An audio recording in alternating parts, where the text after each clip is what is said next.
In this video, I'm gonna share a super solid opening for white, which is quite easy to play and it's full of traps which will help you win more games easily.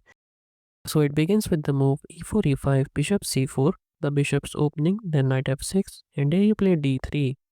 Bishop c5 is the most natural response, but then you play knight c3, and after he goes d6, here you play f4. That's your main idea. In any case, if black takes, you can just take and then you will push this pawn and castle. That's the whole idea. But what if here, after f4, he doesn't take? Instead, he plays something like knight c6, or he can also play something like this or castle.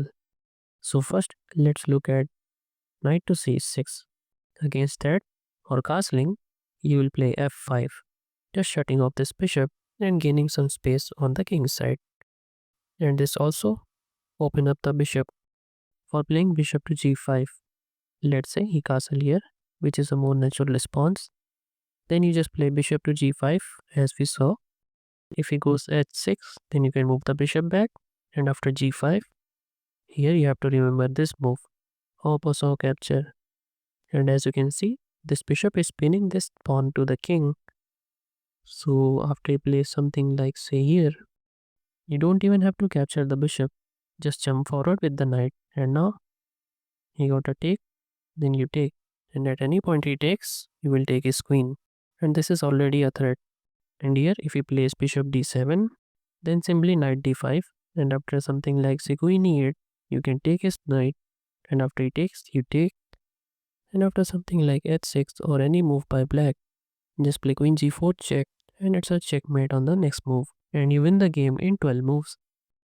Now let's look at a tempting option for black, which is knight to g4, threatening a fork on f2. Well then, you ignore that completely and play f5, cutting off the defense of the knight and kind of forcing him to play knight f2. He could go back, but he will think that it's a waste of a move. Then you just play queen to h5, threatening mate in 1. g6 is bad because you can just take and he will be in trouble. Therefore, he will castle here. But then you have bishop g5, developing your bishop with tempo. So he goes queen d7, and then you go knight to d5, sacrificing this rook and bringing one more piece into attack. And after he grabs the rook, which seems like the only option left for black, you're going to play knight to f6 check, forking the king and the queen. And after he takes, you will just take with the bishop, and as you can see, this king is cut off. So you can try playing something like say rook to d8. Well then, you can give this check, and after he moves here, queen to g7 is checkmate.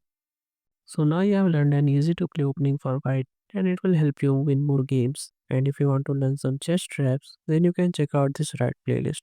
And if you don't want to miss the upcoming videos, then don't forget to subscribe.